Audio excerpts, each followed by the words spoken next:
Cet extrême isolement, est-ce le prix de mon indépendance? Aujourd'hui, je ne peux ni croire tout à fait à mon rêve, ni m'en détacher complètement. Peut-être n'est-il qu'une utopie? Une utopie absurde, voire mortelle, mais à laquelle je dois m'accrocher jusqu'à l'abandon total de mes servitudes. Voici pour l'espoir que je berce tous les soirs avant de m'endormir, afin d'avoir le courage de me lever le lendemain. Il me faudra attendre longtemps, attendre 15 ans. Ma mère me blâmait, au nom de mon insoumission, qu'elle aurait voulu anéantir. Mon mari, au nom de son autorité que je contestais. Mes belles-sœurs, au nom de la tradition que je remettais en cause, et mon fils, au nom de son statut de petit mâle. Il avait vite compris, en écoutant autour de lui, comment la soumission et la domination s'installaient. Facile de choisir son camp, celui qui vous dessert le moins.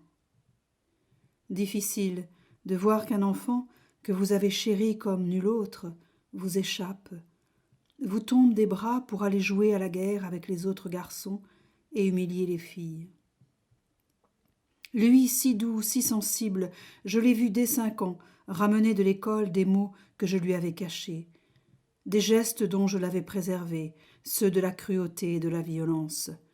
Son visage prenait des expressions qui déformaient son regard si tendre. Que s'était-il passé? Comment en quelques mois avait-il basculé de la chaleur calme de mon amour vers une rage chaque jour accrue?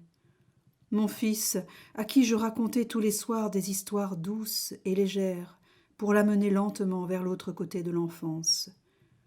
Vers l'autre côté, il a basculé sans attendre de me dépasser d'une tête. Il a pris les expressions, les manières de son père, de ses oncles.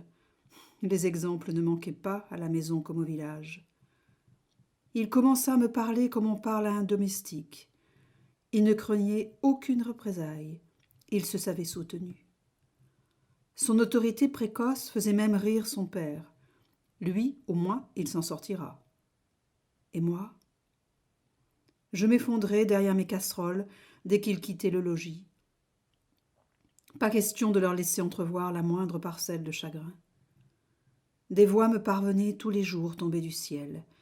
Elles restaient sans visage, et cela me convenait parfaitement. C'était ma vie parallèle, ma vie cachée faite de trésors insoupçonnables, que je découvrais dès que je me trouvais seule.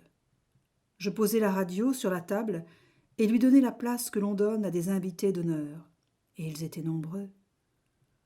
Muni de mes stylos et de mon cahier acheté en cachette, j'écoutais. Je notais les paroles de journalistes, d'écrivains ou de gens ordinaires qui parlaient de leur vie et un peu de la mienne. Le monde autour de moi était vide. Alors j'apprenais à distance ce qui se passait ici et ailleurs. J'imaginais ce qu'aurait pu être ma vie dans un autre pays. Mais la jouissance de l'imagination était brusquement figée par la glace de la réalité. Je me rappelle encore la voix qui commença à fissurer ma docilité. Une femme à la parole légèrement éraillée, par l'âge et pleine d'enthousiasme inouï, raconte sa vie à voix nue à une journaliste. Fascinée, je les écoute. Pensez-vous souvent à votre enfance? L'enfance, même si elle disparaît, a toujours un goût, une odeur qui vous reviennent au détour d'une lecture, d'un souvenir, d'une rencontre. Un goût d'autant plus prononcé quand le corps, les pensées avancent dans la grande allée de l'âge. Je ne me donne pas le temps d'y revenir. Je suis trop occupée et préoccupée par le présent. J'attends d'être plus vieille. Pas de nostalgie alors? Aucune.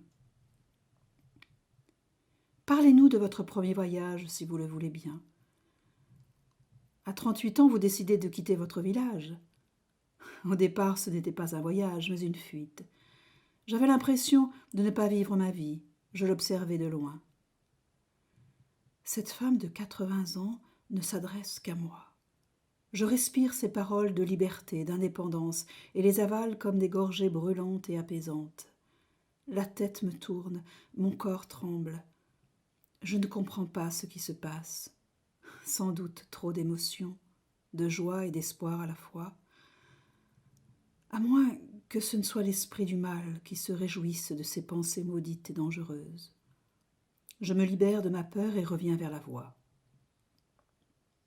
Pendant 1 heure, elle parle de ses rencontres, ses études, ses combats, ses doutes, ses victoires, ses désillusions, portées par une volonté furieuse, une passion absolue. Elle parle de l'existence comme on parle d'amour. Je venais de comprendre que pour l'aimer ainsi, il fallait commencer par la vivre. J'éteins la radio, je sais que j'ai changé. Comme tous les soirs, mon mari trouvait à son retour une maison parfaitement rangée. Il ne soupçonnait rien du désordre qui m'habitait. Première métamorphose invisible à ses yeux. Je cultivais des espérances et souriais à l'avenir que j'entrevoyais avec de plus en plus de précision. Ma liberté était peut-être une illusion, peu importait. Je la nourrissais pour vivre dans ce monde qui était de moins en moins le mien. Un monde que je rejetais pour ne pas ressembler à mes belles-sœurs qui prenaient de la vie le bon comme le pire, surtout le pire, puis l'accepter et se féliciter de l'accepter. Elles obéissaient au mari par devoir, aux parents par tradition, aux deux par lâcheté. Ma vie n'était pas à mon mari, pas plus qu'elle n'était à ma belle famille, qui me faisait bien comprendre qu'ici, je n'étais pas chez moi. L'invité malvenu. Je commençais à les tenir à distance, une distance polie et polissée qui s'installait lentement et sournoisement afin qu'ils n'en perçoivent rien. J'apprivoisais le masque de la comédie avec talent. Et comme le prisonnier qui prépare son évasion, je creusais quotidiennement par la pensée le tunnel qui m'amènerait vers l'autre monde, discrètement, méticuleusement. C'est en compagnie de ma solitude que je laissais mon corps exprimer les signes extérieurs de ma nouvelle conquête.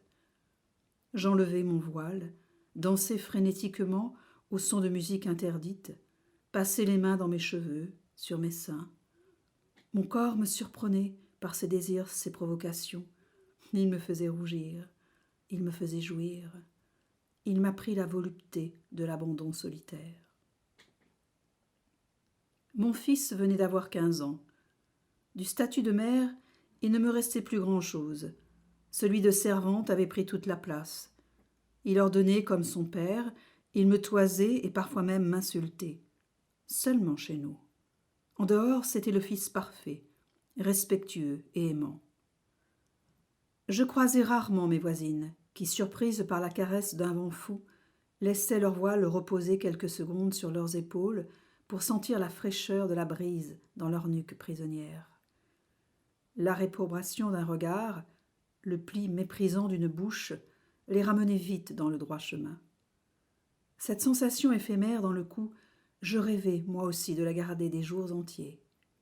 Sentir mes cheveux démêlés, recouvrir mes épaules, les relever en chignon ou les coiffer en tresse, les laisser respirer. Les laisser vivre, eux aussi. Ma radio me suivait partout, même sur la terrasse quand j'étendais le linge. Elle était devenue ma compagne, présence indispensable où chaque jour j'apprenais un peu plus sur ce que j'ignorais des autres pays et sur les vérités du mien qu'ici on faisait passer pour absolues. Je ne pouvais pas être dénoncé par l'orientation des paraboles qui trahissaient l'origine des émissions qu'il regardait à la télévision. Il n'y en avait pas à la maison. Tournés vers le sud, ces miroirs aux images mouchardaient les programmes qui provenaient de mondes interdits. Des policiers n'hésitaient pas à venir tambouriner aux portes voisines pour faire changer l'orientation de ces soucoupes indisciplinées.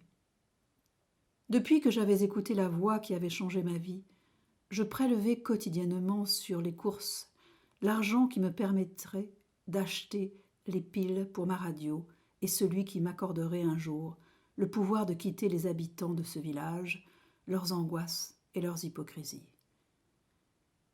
Il me les faisait porter sans jamais pouvoir les soulager, et j'enrageais d'être privé de cette richesse, le droit de choisir. Les après-midi passaient très vite, particulièrement quand je lisais et relisais les notes prises sur mes cahiers. Une fois mémorisé, je l'ai déposé avec précaution dans un sac plastique et compté 7 pas en direction du seul arbre de la cour, puis je les enterrai dans le sable. J'apprenais par cœur des phrases que je faisais miennes, les répéter, les déclamer, comme si j'étais sur scène. Je devenais quelqu'un alors que je n'étais rien. Pour ne manquer aucun mot des émissions qui me plaisaient, je n'écrivais que les premières syllabes. Ainsi, j'arrivais à rédiger la totalité de ce que j'entendais. L'autre jour, j'ai eu un choc de bonheur quand j'ai écouté la fin de ce poème.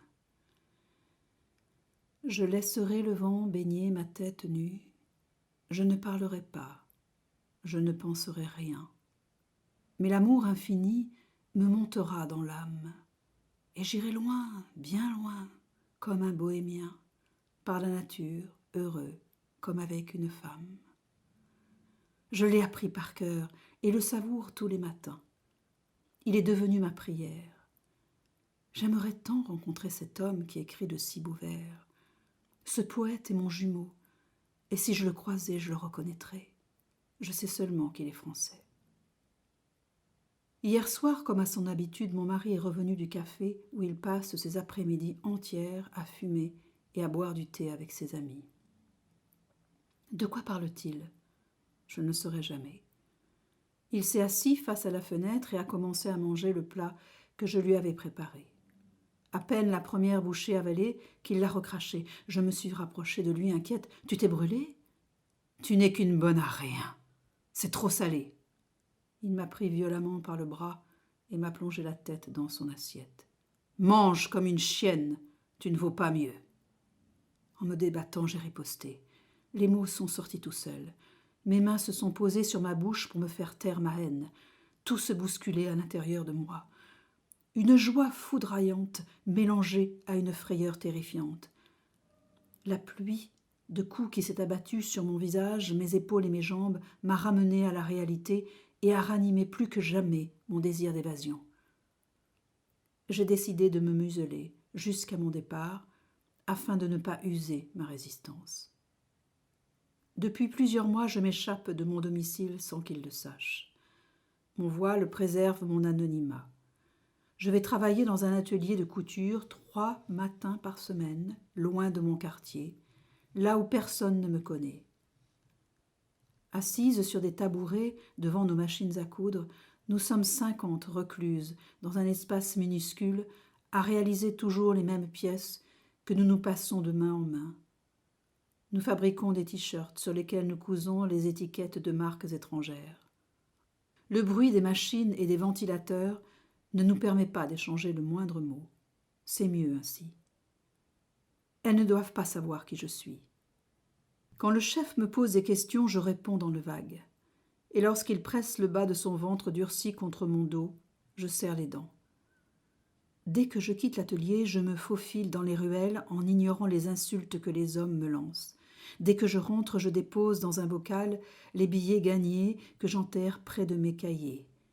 J'ai fait mes comptes et, selon mes calculs, j'aurai assez d'argent avant la fin de l'année.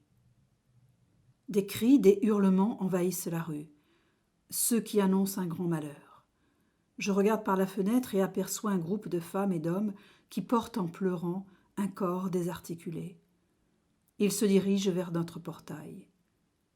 Je me précipite sur mes cahiers, j'ai à peine le temps de les dissimuler que des coups violents heurtent la porte. Je remets mon voile, ouvre et reconnais ma voisine qui se précipite dans mes bras. « C'est affreux, c'est terrible. Qu'y a-t-il ? » ?»« Ton fils. Quoi, mon fils ? Regarde. » De sa main tremblante, elle me montre le corps inanimé de mon enfant, porté par 2 hommes. Muette, je leur fais signe de rentrer. Ils le déposent sur le divan. Les pleurs, les cris hachent le récit de l'accident. Chacun y va de son témoignage. Chacun y va de sa douleur. Ils me font tourner la tête. Je n'arrive même pas à pleurer. Je suis assommée, propulsée ailleurs. Je m'appuie sur le mur pour ne pas tomber. Je ferme les yeux pour oublier. J'entends. Regarde, elle ne pleure même pas. Je garde mes paupières baissées pour ne plus les voir. Je reconnais la voix de mon mari. Il se précipite dans la pièce en écartant violemment la curiosité malsaine des voisins. Ici comme partout, le malheur des uns a le pouvoir immense de soulager celui des autres. Il prend ce corps inerte et le secoue pour le ramener à la vie. Il crie, pleure et s'écroule. Cela fait maintenant 1 an que tous les matins, je m'agenouille près de ta couche, mon fils, sur laquelle tu es figé depuis ton accident. Je masse tes doigts qui ont pris la forme de griffes. Je les ouvre, les allonge, les étire en les caressant avec de l'huile de sésame. Mais ils se recroquevillent irrémédiablement. Je te lave comme lorsque tu étais enfant. Seulement, c'est sur le corps d'un homme en devenir que l'eau coule. Depuis que ta vie s'est cristallisée, je ne vais plus à l'atelier. Je continue d'écouter la radio en ta présence.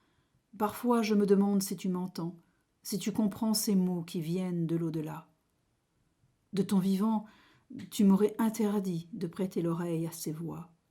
À présent, le corps et la tête à moitié dans la mort, tu ne peux plus me bâillonner. Je passe ma main dans tes cheveux, épais et noirs, je caresse ton front. Mes mains te chérissent et ma raison te hait. Tu as massacré mon rêve le plus cher. Des pensées ignobles me hantent dès le lever du jour. J'ai beau les repousser, elles s'installent de plus en plus longuement. Au fil des jours, je leur prête une oreille attentive et m'en offusque de moins en moins.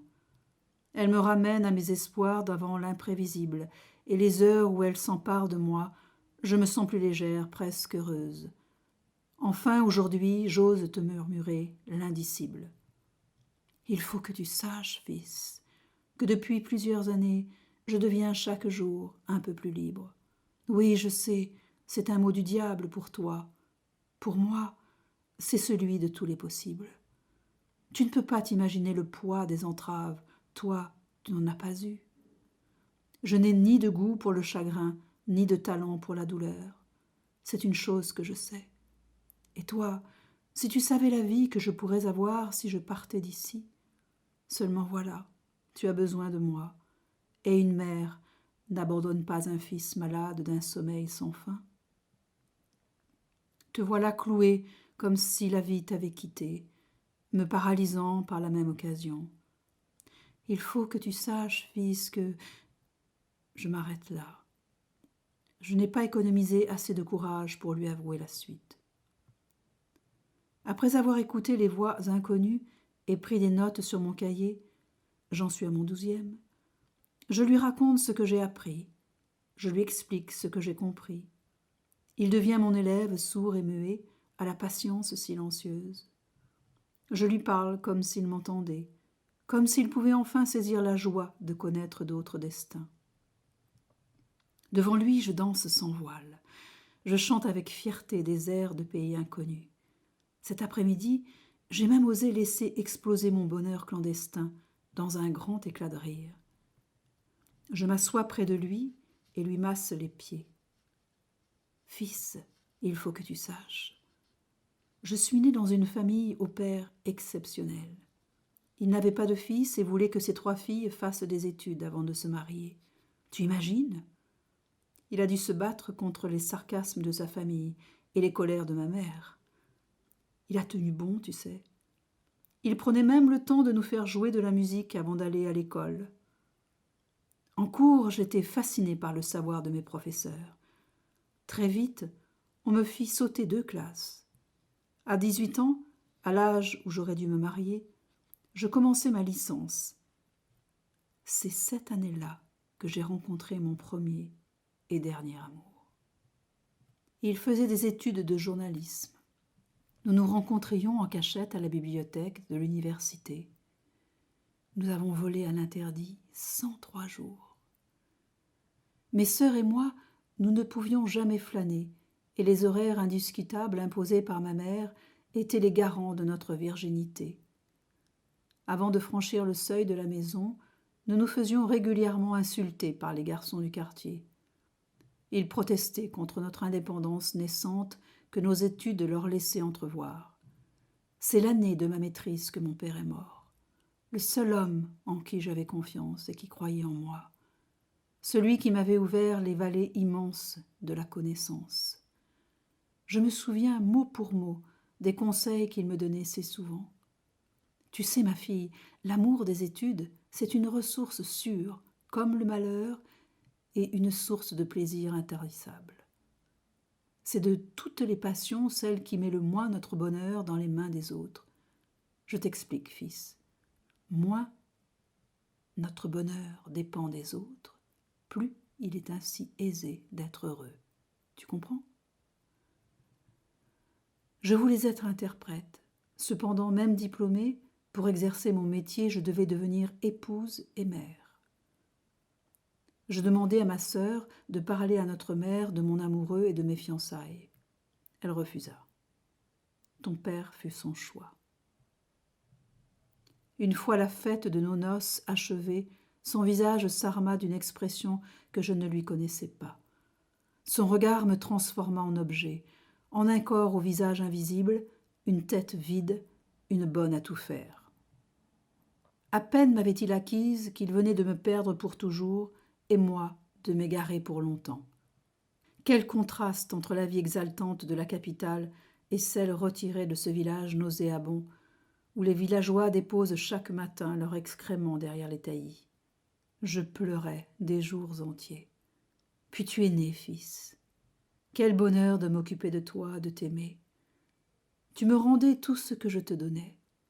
Je retrouvais l'espoir de goûter à la vie dont on m'avait privé. Au fil des jours, une évidence s'installe, et même s'il me reste beaucoup à apprendre avant d'être en droit de penser que j'ai raison, je sens une nécessité irréversible, celle de prendre possession de moi. C'est cet après-midi que je lui ai tout avoué. Fils, il faut que tu saches. Tu m'écoutes ? Je sais, ma question est idiote, mais j'ai vraiment besoin de savoir si tu m'entends. Ce que j'ai à te dire est grave. Tu t'es endormi depuis presque 2 ans maintenant. Écoute, fils, que je sois là ou loin d'ici, ça ne changera rien pour toi. Pour moi, cela bouleversera tout. Alors, je voulais t'en parler avant de le faire. Je vais partir. Ne pense surtout pas que c'est un abandon. J'ai trop de jeunesse en moi pour ne pas vivre ce que j'avais commencé avant d'épouser ton père. Tu comprends ? Je préfère allumer une bougie que maudire l'obscurité. J'essuie une larme qui coule sur sa joue, celle qui vient de rouler de mes yeux. Puis sans prévenir, un chagrin me submerge. Jusqu'à présent, je lui serrais la gorge à ce chagrin. J'autorisais seulement à mes yeux une humidité que je réprimais dans l'instant. Là, maintenant, elle m'envahit et je la laisse étouffer ma détermination. Je m'engloutis dans la culpabilité, convaincu que je fais le mauvais choix, que tout ça ne peut que mal finir. Tous mes efforts n'ont servi à rien. Je me suis épuisé pour rien. Je déverse des sanglots étouffés dans mes mains pour ne pas le réveiller, comme s'il le pouvait. Puis la fatigue, l'épuisement me gagnent et je m'endors près de lui, en écoutant son souffle. Je me réveille d'un bond et sors comme hébété de cette mortelle inertie. Je me lève, me redresse. Pour retrouver mes forces, je me demande comment j'ai pu toutes ces années remplir tous ces moments de morts intermittentes. Alors, mon rêve me revient. J'ai tout préparé. Vêtements, nourriture, argent. Ma résistance est au plus profond de moi. Je la sens comme une arme. Personne ne peut plus m'arrêter. Dans le bus bondé qui mène à la capitale, les sièges défoncés portent des corps de tous les âges, de toutes les misères, des voiles de toutes les couleurs. Assis tout près de moi, un homme en profite pour frôler mes hanches et glisser ses mains sur mes cuisses. Je lui donne un coup de pied. Surpris, il me regarde de ses yeux offusqués. D'habitude, les femmes endurent en silence. Je m'approche de lui et murmure « La prochaine fois, je crie ». Il s'écarte.